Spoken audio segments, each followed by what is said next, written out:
Guys, babala. Nakakilabot naman po ito. May nakita si kaibigan. Sa lahat ng makapanood, lalo na sa Cebu, no, napakaraming sinkhole po dyan. May nakita si kaibigan mga idol na mayroon na naman pong magbabiral nito na biglang nilamon ang bahay sa sinkhole. Diyos ko, kung saan man po itong lugar na nagkakaroon po ng maraming sinkhole, no, please lang po, awareness lang po tayo. Baka mayroon pong mga sinkhole sa tabi ng bahay nyo. Pwede po ba kayong lumikas muna at maghanap ng safety, kaibigan? Ay, grabe naman yung kaibigan. Diyos ko. Ito ang nakikita po ninyo ngayon, kaibigan, na mayroon bigla ang magsulpot na sinkhole at mayroon pang bahay na lalamunin. Pwede mo malaman kung saan ito, kaibigan?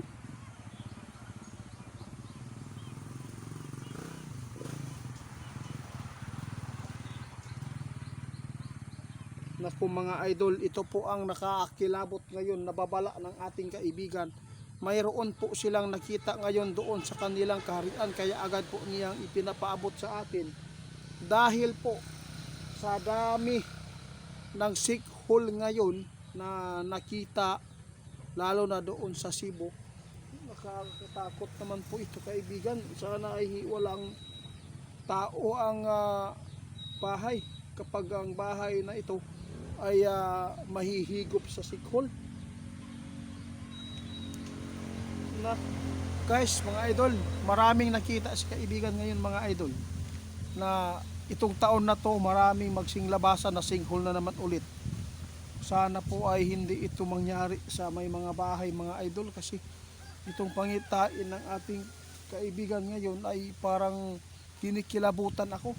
Hindi po natin alam mga idol, ang mga tinitirahan po natin, kung tinitirikan ng mga bahay ay may mga mga ispis ba sa ilalim ng lupa, ispis ba na may butas na. Delikado po talaga yan. Diyos ko, ito po ang nakakilabot ngayon mga idol. Itong babala na to mga idol, hindi ito masama. Ito lang po ang impormasyon na nakita nila. Wala tayong kakayahan na makakita po ng ganito pangyayari, di ba?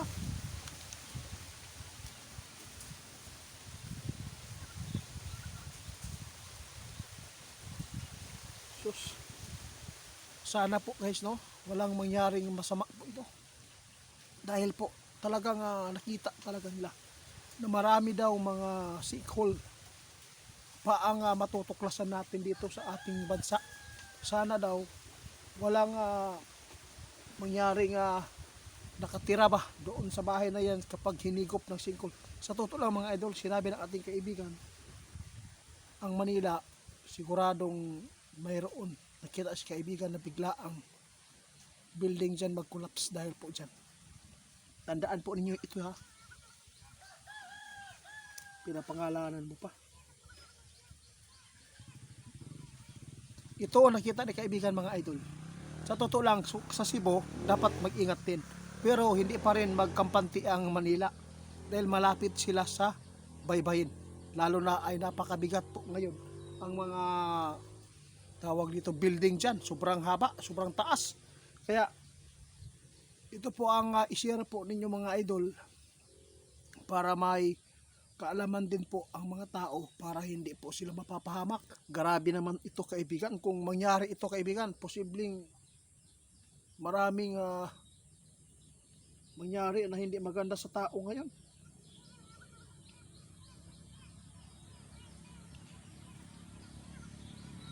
Sabi ng ating kaibigan mga idol, yung nakita daw nila parang panaginip, no? Kailangan masabi para masumpa o masupla. Tulad po sa tao, nananaginip tayo, kailangan natin i-share kinabukasan para baliktad ba, para hindi mangyari talaga sa pamilya natin o ano man. Kaya ito po ang ginawa ng ating kaibigan. Sa lahat po ng mga nakasubaybay sa ating channel o video, mag-ingat po tayo sa mga scammer ngayon na tulad po ni Ghost Hunter 88 Fans, hindi po yan ako, nasa Facebook at saka TikTok. Guys, tandaan ninyo itong nakita ng mga kaibigan, kailangan talaga na ma-share ninyo para masumpa itong pangitain na to, dahil si kaibigan mismo ngayon ang nagbibigay ng babala para lang maalarma at makabantit. Sige kaibigan, salamat. Guys, si kaibigan natin aalis na. Kung sino man po ang makapag-share nito, ligtas kayo. Salamat po sa mga suporta ninyo mga idol. Mag-ingat tayo, lalo na ang mga lugar na binabanggit ng ating kaibigan ay mayroon pong sunog sa Marikina, Makati, Paranaque. Mag-ingat po kayo. Marso, mag-ingat dahil po napakadelikado na ngayon ang mga nangyayari po sa sunog.